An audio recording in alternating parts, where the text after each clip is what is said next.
A hello to you, Chris. So it is 2 p.m. in the UK, Yep. correct? Yep. And how has your day been so far? Good. Very busy. Did an analytics report. It's been a big project but finally got that out the way. So it almost felt like a college project. So that's gone. Can completely clear my head. Just onboarded a new client right before this meeting, which is good. Just a small one, but it always has potential to grow. Right, So yeah, it's been a good day. Got a lot of work to do afterwards, but such is the life. right. Okay, so I'll try not to keep you too long so you can get back Yeah, to work. please. Yeah. Okay, so what is that analytics report about and a bit more into what you do? Yeah, so the analytics report. So primarily, what I do is PPC and SEO. So Google Ads and SEO. Um, but then every now and then, because I'm quite good at analytics and looking into things like UX, I get odd reports where it's not a monthly thing, but it'll be a big project where someone just says, "Can you have a look at the website? Can you go through and see what do we need to change? How can we make it better for users?" And yes, obviously that takes a lot of work, and it's really just doing the things that I do in my day job. And I do, well, I say day job, in my freelancing job, to do SEO and PPC, but without the SEO and PPC at the end, it's just going through the analytics, making a report and giving that to them. Hmm. Okay, and is this something you were doing before you joined the real world or something you began after? Yeah, so I did all of that before the real world, but it was within a company. So I was getting paid 25K a year to do basically exactly this. And I was really, really skilled at it. But because I live in the north of England, obviously salaries are pretty horrific. And I think a lot of companies that would give someone young a chance who is really good at their craft, um, they'll definitely, give them the title, they'll make them a manager, but they're not going to give them the manager wage. And that's what I found. Hmm.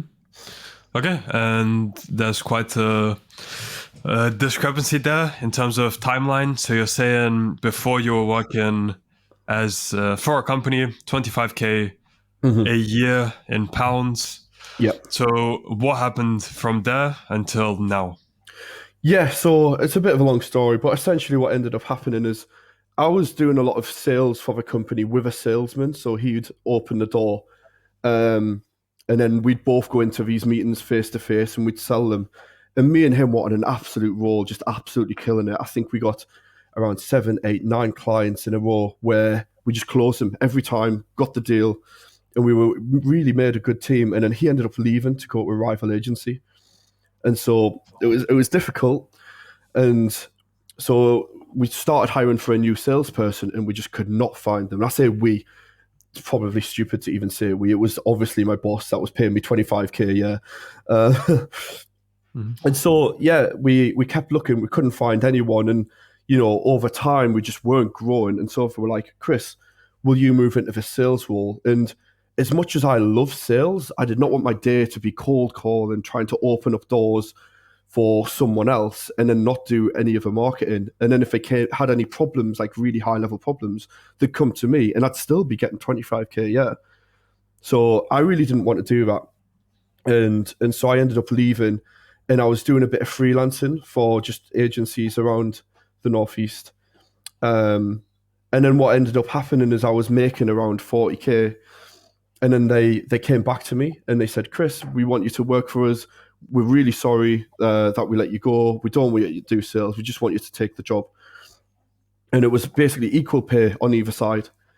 And I was really at crossroads. I'd been started the real world and looking into that, and I was like getting excited to freelance. But on the other hand, there was this amazing apartment that I wanted overlooking the river. Just looked absolutely incredible. It was about $1,000 a month. Um, and I thought, well, if I've got the security of a job, I'm getting this wage. I know it's going to be paid on time. I don't have to worry about invoices or clients. That's a really kind of attractive option. But I do have to work 9 till 5. I'm going to have to get the bus into work, get the bus back. That's basically going to take it to 8 till 6. Yeah, it just really wasn't sort of what I wanted to do. But then for the stability, maybe that was going to be better, and it was equal pay either way. And then after consuming more of the content within the real world, listening to Say It, listening to Dylan, and them really showing me what's possible. I thought, they weren't going to allow me to freelance if I stayed there. So it's not like I could do both. And so I decided to go freelance purely, even though I was so attracted by, just getting this monthly wage and being able to get this dream apartment. I thought, right, I'm going to go into the freelancing full time because I know that, and this is what I learned, and this was the main lesson that really changed my life, is to go from 40 to 60 to 80K as a freelancer. That's so easy. You can do that in like a month, in 2 months. 2 months difference, you could double your wage easily. Not double your wage. Still need to get rid of a brokey language, but you could double your income. Whereas if you're in a job, for me to go to 25 to 40K, the amount of work that I would have had to do, I would have had to wait until I'm probably 35, 40. I would have had to work my ass off, show my boss that I really care about his company and that I care about the income. And, there's two massive disparities there. And the stability of a job, that's fine. But what's even more stability is making 80, 120, 160K. And yeah, you might have to wait a month to get your invoices paid. Some clients might be absolute dickheads and pay you 2 months later. But if you've got a bank and you've banked 80% of your income from the last month and you've not even spent it because there's nothing you can spend it on, yeah, that's more than stability. If all of my clients, let's say the world just ended now, I could not work for probably 2, 3, 4, 5 years if I wanted to. And, that's real stability. Right. Yeah, I mean, it's a bit hypocritical usually to say that working a normal 9 to 5 job, like that's where stability is, because any kind of recessions that happen, any kind of hardship in the company, I mean, you'd usually be probably one of the first to laid off, unless maybe you're in sales, maybe those guys are one of the last ones. But so many people just get fired from jobs during hard times. So what's actually stable is having a skill and being able to freelance with that skill, knowing how to get clients, because clients will always want to, I mean, with the skill you do, you increase the, I'm sure you increase their revenue, right? You increase 100%. leads, prospects, everything. So that's the lifeline for a business. So they'll always require it. You'll always have a job with it as a freelancer. And yeah, you can scale it so much better. So Definitely. that's where the true stability is, indeed. Yeah. And I think one of the things with that as well is you could be the best marketer in the world, but if someone has a bad business model or there's a competitor. So I had a client, by the way, I won't say what they did, but they had someone that made a video review of their product that got 3 million views, basically slating it, like absolutely slating it, saying how horrific it was. And they had really good points in the video, to be fair. And whenever you searched up their brand name, that video would come second in the results, and it was really visible. And so it was like, as a digital marketer, I could be the best marketer in the world, and I think I am, but I could be the best marketer on this planet at SEO and PPC. But if you've got external factors of a business model doesn't work, there is nothing you can do to make that company not fail. And so, if you have 20 clients, you might have some which have bad business models or might have external pressures that make a business fail. And if you were part of that company full time, you would obviously go down with it. Whereas if you have 20 clients and, external pressures make 4 or 5 of them fail, you might have lost, 20% of your income, but now you've got 20% more time to find new clients and to grow the current clients that you've currently got with a few upsells, and you're back to where you were, if not above. Yeah, great point. And when you joined the real world, why was it through it that you decided to actually do freelancing? Why not, let's say, look up some things online on how to freelance? Like, what was the difference there, maybe in the material or the professors or anything else you can say? Yeah, to be honest, I'd always wanted to start my own business, but I just didn't think that it was possible until I was maybe 30, 40 and had the client, I had sort of like a reputation and people knew, because I always, whenever I worked at the agency, I saw like the 40, 50-year-old men, they would just have such an amazing network that they would just get clients left, right, and center just through people that they knew and had worked with.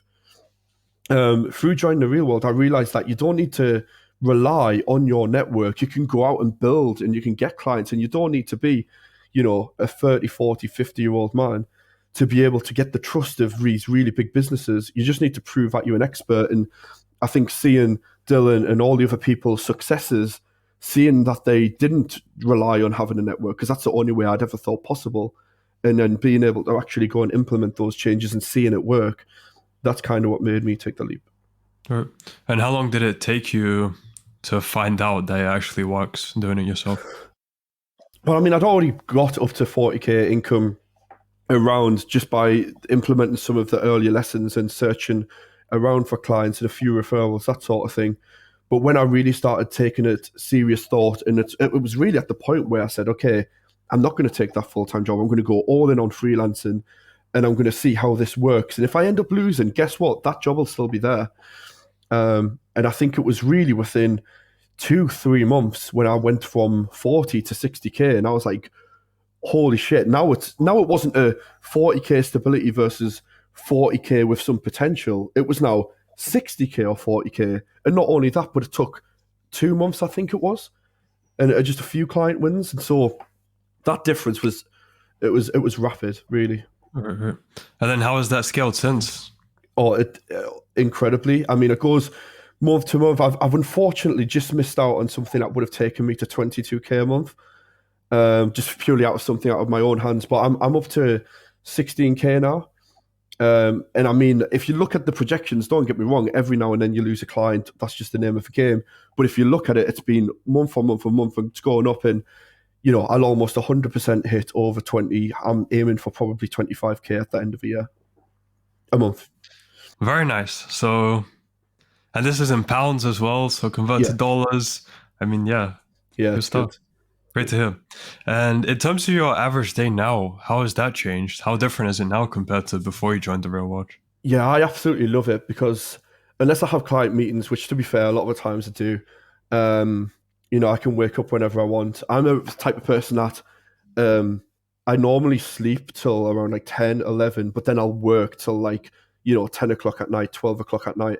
So I put in a ton of hours, but I like waking up late. So a lot of times what I'll do is nowadays I'll kind of wake up, prioritize on what my list of things to do is. I'll look at which clients need things doing now, what sales I've got to do, because I always want to prioritize sales, like Tate says, like Dylan says, money in, speed, prioritizing those sales and making sure you're getting that in. I dedicate a chunk of my day to that every single day. And then, just delivering on clients, multiple different projects. I think it's fun because when you're working with lots of different companies, it's nice to sort of have lots of different options of things to do. It's not like you wake up every day, you do the same thing and you go to bed. And then being able to travel, do that from anywhere around the world. And every now and then you can say, you know what, I just want to do my absolute essential work and then take the rest of the day off because it's nice outside. Whereas before, I suppose, before the real world and when I was working full time at the agency, it was wake up at 8, go into the agency, get there for 9, work 8 hours nonstop, doing basically similar things to what I'm doing now, but for, a tenth of what I was making, or will be making very soon. And then getting in sometimes at 7 or 8 o'clock, working overtime to try and show my boss that I'm worthy of that 10% promotion and 10% pay rise, which obviously isn't the best path, really, I would say. I mean, I'm sure now, with the perspective you have, it just seems so crazy working so much just for a 10% raise, where now you're basically doubling your income within a few months. Yeah, so I heard something when I was very, very start of my career, entry-level wage, and I heard something that someone said. They were like, my goal is to make the amount of money in thousands as my age. So when I'm 40, I want to be on 40k. When I'm 50, I want to be on 50k. And I remember sitting there when I was on 18k and I was like, fuck, that's a really good system, actually. And you know what? That scales quite well. If I'm on 50k by the time I'm 50, I'm going to be fucking low. Imagine the amount of money I'm going to have. I was like excited. I was like, that's what I'm going to do. I'm going to work. And as long as I'm getting around there, I'm going to be happy. If I'm on 30k when I'm 30, I'll be happy. And I thought that was a serious amount of money. And to be fair, where I live and the people around me and my friends, etc., I don't know a single person that's on over 45k outside of my work life. So obviously I talk to a lot of millionaires. A lot of the companies that I'm working for are millionaires, and like really high up in companies are doing really well. But outside of that, just people I'm meeting day to day, I don't think I've met anyone who's on over 45K. And so it hurts me, and I'm trying to help my friends and say, look at this alternative path. But yeah, it's completely crazy way of thinking. And I think it takes joining the real world and really talking to people that have made it to truly understand what's the potential. Because if you just keep your head inside, well, I suppose it's what Tate says is a matrix. If you keep your head into that, you talk to your friends, you talk to your family, they're all just going to say, well, that they would all probably say even now that that's a good idea. People, if you only take into account the opinions of people around you, you'll stay in the same box that they're in. Right. So great point again. And another funny thing about the point about, let's say, at 50, making 50K. Mm-hmm. I mean, by the time you reach 50, imagine inflation. Yeah, true. That really would be worth anything anyway. Yeah. I didn't even think of inflation, to be fair. I'd have been 50 basically on 30K, and I've gone nowhere because of inflation. Yeah, it's a good point. Yeah, I should have thought of that. Okay, now, when you first joined the real world, or even before you joined, what did you expect it would be, and how different was it from your expectations? Yeah, I mean, to be honest, I didn't really have a lot of expectations. I watched a lot of Tate videos, and I thought I agreed with all of the points that he said, and I was really shocked at seeing someone articulate it so well, other than maybe Jordan Peterson. But then he's such a nerdy sort of guy; it's hard to sort of look up to someone. So to see someone who was very similar to me, and I had a lot of people kind of send me his videos and say, "Chris, this guy is really like you." And now I take that as a massive compliment. But at the time, I was like, "Yeah, I sort of see it." And I saw that he was advertising, Hustlers University, the real world. And I just thought, what, it's $50, like whatever, let's just go into it. I suppose I didn't really have any expectations. I saw the media calling it an affiliate scheme and shit like that. I never believed the media from day one, to be honest. So, but I did not expect it to be what it is, to find the quality of people that are in there, to find just a community of people that just want to escape and don't want to live the job that all of your friends in real life probably want to do. If you're unlucky like me and all your families have done, then that alone, just to have some more, not motivation, but to show you that there's other people like you, that in itself is invaluable. And that's not even taking into account all of the information and guides and the professors. So, and I mean, listening to you, it's also funny just how kind of similar to the Matrix the life is. Because you're clearly someone who sees it from the outside now, but then your friends, you try to tell your friends about it, and they just don't care. They're like, no, it's a scam, like something like that. They're just happy with what they're doing, and they don't see what's possible if they just put in some work and had the right direction as in guidance. It's horrible, really, because I'll talk about this sort of stuff to them, and they'll almost like ridicule it and make a laugh about it. But then 2 seconds later, they're complaining about the job. And I'm sat there like making, 10, almost 10 times them, or hopefully we'll be on 10 times soon. And I'm like, connect the dots, guys. And look, I've tried, but I think some people will get it over time. And, some people I think will probably get there eventually. But yeah, I think you can't really push people into it. It's got to be a decision that they make and see for themselves. Right. Okay, so again, from your perspective, when you first joined and you were going through the freelancing campus, what would you say was the biggest challenge you faced when first implementing what you had learned? In terms of challenges from implementing what was in there, to be honest, a lot of the skills that I already had sort of aligned with what was in there already. It was more about just reaffirming what I already knew and seeing it work for other people as well. Getting clients and that sort of thing, it was never, I always enjoyed the sales part of it. It was almost just knocking down the doors and opening up and having that confidence to go up to companies and be like, look, I'm the real deal. You need someone like me. But the way I do that, and the way it sort of says in the campus, is just to sort of put what you can do out there, and then let them sort of make the decision on you. And that's almost like one of the best lessons I've learned is if people come to that decision, they'll obviously trust that a lot more than if you try and push them towards that. And sometimes they're just not there in the buy-in cycle. So, okay, so for acquiring those first few clients, was it all cold outreach, or already know those people? Yeah, the first two clients I got randomly messaged on LinkedIn, which was cool. And then I've done a lot on that as well, like sort of LinkedIn profile optimization. And to be honest, I get the vast majority of my clients now through LinkedIn, doing very similar stuff to the cold outreach, emails and DMs and methods that are in the real world, but just implementing those on LinkedIn instead. I think for my, skills and for the agency people live on LinkedIn. Some of them are on Twitter, but LinkedIn for the community that I'm trying to reach out to is a bigger sort of platform. Yeah, very interesting.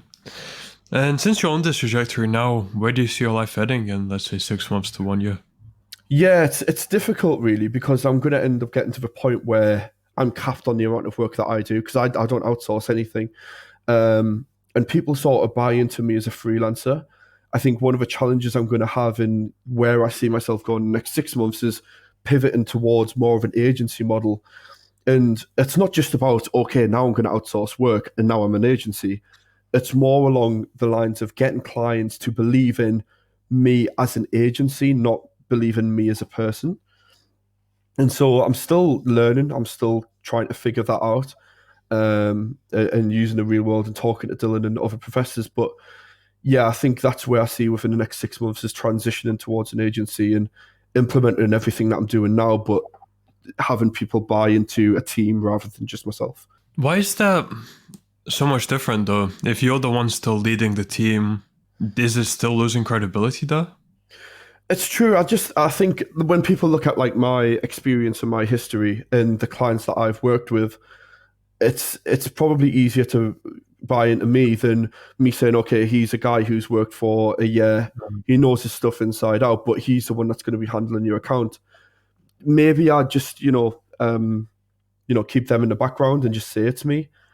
I'm still not sure. I'm still working it out. I need to put a lot more thought into it, but that's sort of where I'm going to go. But yeah, I do take your point. It's still a very good point. Is if they're still buying into me, they're buying into me. But I have had clients say, "Oh, do you outsource any of your work, etc."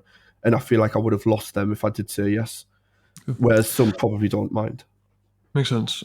Have you gone through the business mastery campus? Because maybe that might help you. Yeah, I've started looking into it. Obviously, it's hard with a lot of the amount of work that I'm doing at the moment, but that's definitely something I've started the courses in. Yeah, I'll be looking through it for sure. And now a bigger question. Mhm. What have been the 3 most impactful lessons you've learned from your time within the real world? Yeah, I would say that there's a different world out there for you to live, and you just need to realize it. And it's there, and people are living it. People exactly like you; they're no different. Um, 2, I would say working a 9 to 5 job. It's not where you want to be. Um, yeah, it's okay if you just want to build some skills whilst getting paid for it, but realistically, that's not the goal, and you're never going to really achieve what your potential within a 9 to 5 job.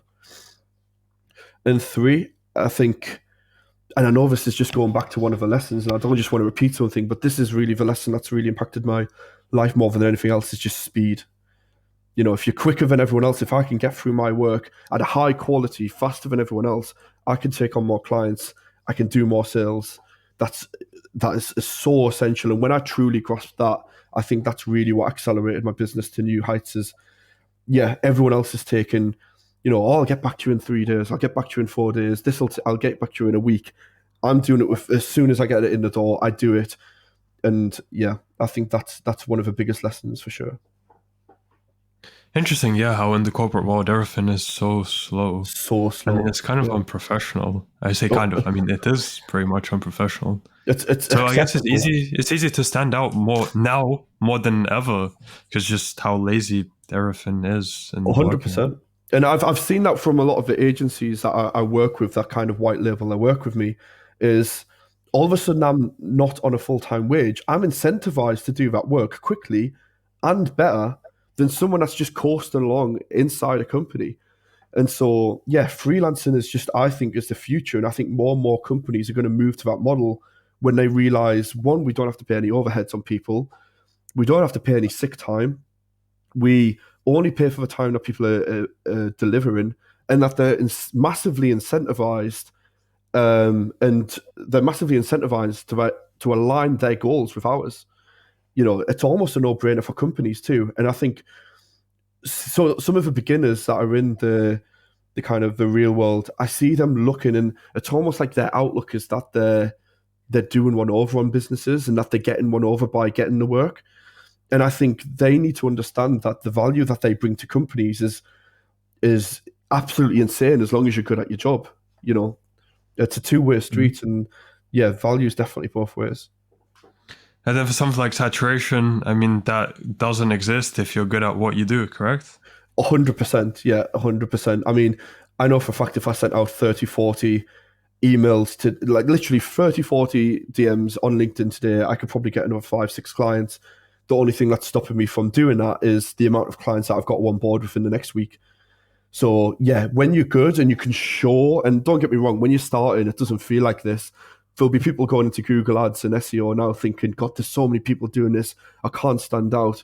But trust me, when you do break away from the pack, they're coming for you. And, I get almost an inbound inquiry every single day. I've got one today for an agency that's looking for someone who can manage big ad grant accounts, which is basically for charities. The day before I got one, the day before that I got one. When you get to a level where you're genuinely an expert and people can see that from the experience that you've got, you almost don't even need to do outreach anymore. People will come to you, especially on LinkedIn. So, right. For sure. Great. I'm very happy with this interview. For my final question, for people who are still thinking for $50, the real world is a scam. So from everything you've seen, from your perspective, what advice would you have to them? That $50 changed my life beyond belief and really got me to where I am today. Obviously, I had some skills before, but implementing what I've learned in the real world has changed my life and changed my family's life and changed everyone around me's life. So are you really not going to spend $50 on something that could potentially and has changed other people's lives to such a degree? Like, what have you got to lose? Very good point. So yeah, Chris, thank you for your time. Really appreciate it. Thank and you, I look no forward worries. to potentially doing a follow-up in, let's say, 3 months or so to Yeah, see for how sure. things go for you. Absolutely, yeah, that'd be good. Until then, I wish you all the best. Yeah. Cheers, mate. Thank you.